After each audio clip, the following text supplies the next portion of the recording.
What is going on, party people? So, as you know, there are three status types when it comes to any Infusionsoft campaign sequence. A contact can either be active, they can be queued, or they can be done.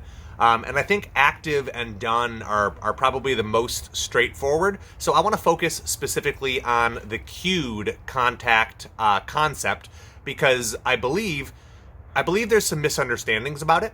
And I think there's two main reasons why being hyper clear on what queued means can serve you. So the first reason is risk. If you don't understand how queued contacts work, then you risk something happening that you didn't plan for or that you didn't intend. And the second reason queued contacts matter is opportunity. If you do understand how queued contacts behave, then you can learn to see queued contacts as an opportunity where your campaign could be improved.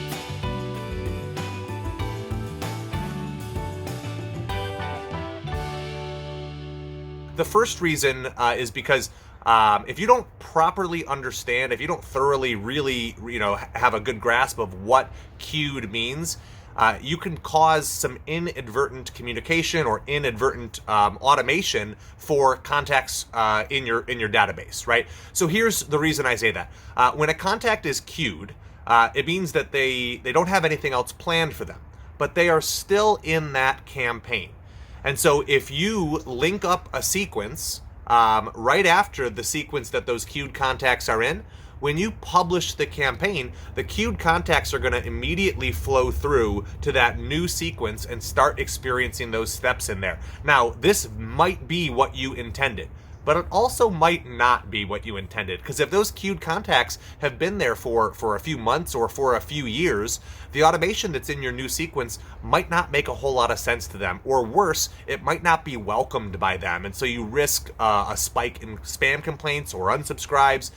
There just can be some really adverse impact if you are triggering automation to a group of people that weren't expecting it. So being hyper aware of where your queued contacts are when you are modifying campaigns is super important. Okay, so let's take a look at a campaign here. You can see I'm on the last 30 days history for this campaign, and there's clearly zeros across the board. There's nobody in here, right?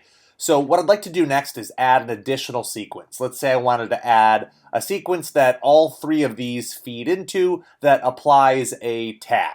Let's switch to the Edit tab, and we will just drop in a new sequence here and connect all of those three to this one.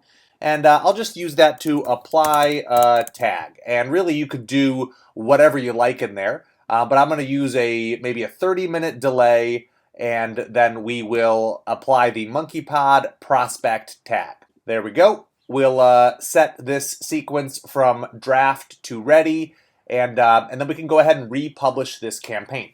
And because we saw that there were 0 people in those sequences, the expectation is, of course, that there will be 0 people in this sequence as well. But watch what happens when I switch to current here.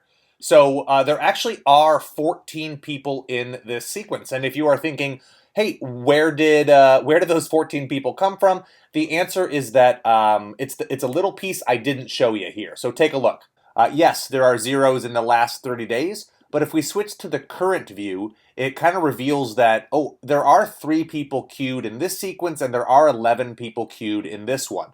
Now, what that means is that those people are in this campaign. They're just not showing up on the last 30 days filter because maybe they were active 31 days ago or 35 days ago or 6 months ago or a year ago, right? Now, because those contacts were queued in the previous sequences, they didn't show up in the last 30 days date range because they may have been in that sequence longer than 30 days ago, and so they weren't active in that window selected, but they were revealed if you look on the current tab. So as I am trying to illustrate here, it's important to get your head wrapped around what queued means, because if you are adding and modifying your campaigns, queued contacts can quickly be resurrected and jump into a new sequence. And if you have automation or customer-facing automation in that sequence, you just want to make sure it is something that you intended them to experience.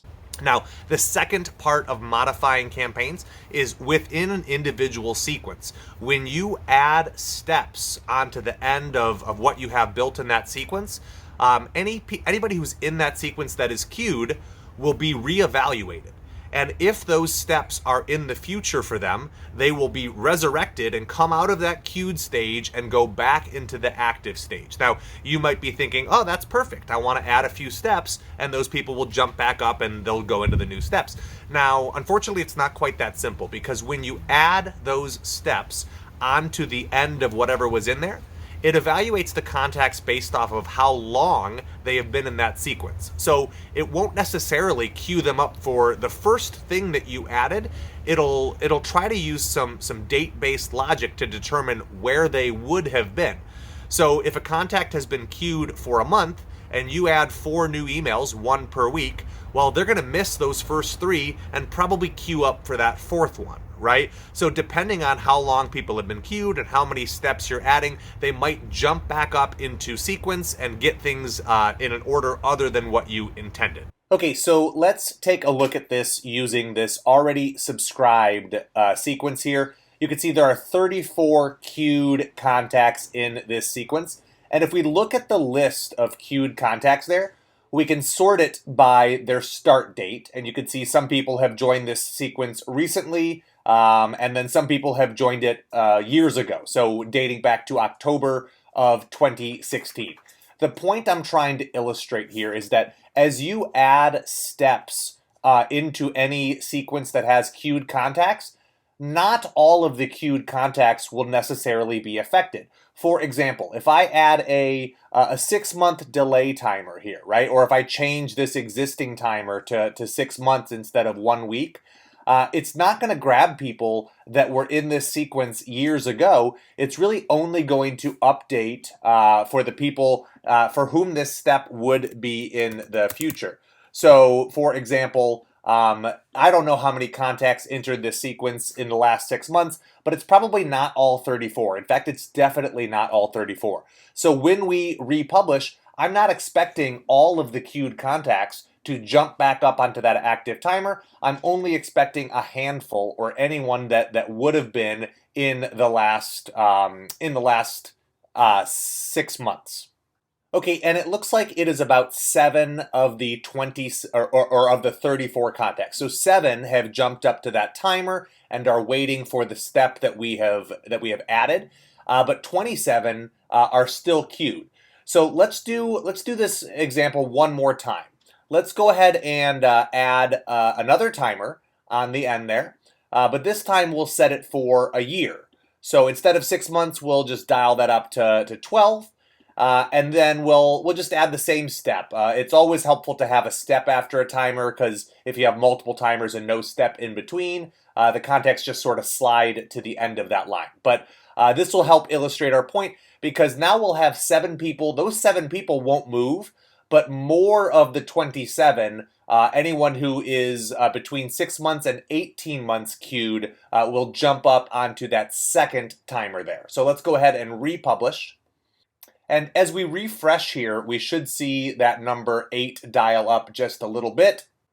Yeah, and it's jumped from 27 down to 15. So that's 12 new people. So 7 and then the 12 new people, that gives us 19 total active. So I would expect if we open this sequence to see 7 on the first timer and then 12 on the second one. And sure enough, we do. And if you continued this, if you were adding additional steps, you could probably, find those other 15 people would jump up onto the timers, because each time you add a step, the sequence is intelligently trying to figure out, based on how long they've been in this sequence, what step would be the logical next one for them. And of course that matters, because if you want people to get things in order, they're not necessarily going to. They're going to queue up for whatever would have been their next step. Now, there is a solution to that, though. So let's take a look at what you can do to avoid this situation if you do want all the contacts to get the steps you're adding in the order you intended. So the solution for that is to add things in a new sequence and let the queued contacts flow through automatically. But as I pointed out, that has a couple of risks as well. So being aware of where your queued contacts are allows you to avoid accidentally sending communication to somebody at a time they didn't expect. Now, the second reason that understanding your queued contacts and knowing that term is so valuable is because I believe that queued contacts are an indicator for us as marketers that we have more work to do. If you think about the campaign builder, if you think about goals as being the milestones that help somebody progress through a campaign, well, if a contact is queued in a sequence, it means that they have not moved on. It means they finished all the things that were scheduled for them, but they didn't achieve the goal we were driving them toward. So, as a marketer, as a business owner, you know that that's an opportunity in your customer journey where you could add either an additional touch point or a more compelling call to action or do something to help them reach that next milestone. So let's take a look at a campaign of mine here. You can see I've got 3 sequences delivering the ebook. This is for my tools ebook, and each of these sequences has queued contacts in it. So what that means is that not everybody is downloading it. So maybe I just need to open these sequences and add an additional email or 2, giving them another opportunity to download that ebook. Now, if you switch to the next sequence, it's driving them towards a survey. They either are an Infusionsoft user or they are not an Infusionsoft user. And as you can see, I've got 83 people who are queued there. That means that for whatever reason, they didn't make one of the selections. And so there might be an opportunity for me to add an additional follow-up with another opportunity for them to take that survey so that those 83 queued people can continue on and make their way into whatever automation I have planned for them down the road. In the context of designing your customer journey, I want you to think of queued contacts as opportunities where you could go to work improving your campaigns. So hopefully this video has clarified a few things about the concept of queued contacts, and I'd love for that to be an impetus or a catalyst for you to revisit your campaigns and to try to identify areas where you could make them that much better. Now, if you have access to the CB Trilogy course, then this might be review for you. If you don't have access to that course but would like a more thorough foundational understanding of that part of Infusionsoft's platform, then I recommend checking out the CB Trilogy. That's it for now, guys. I will see you in another video. Take care.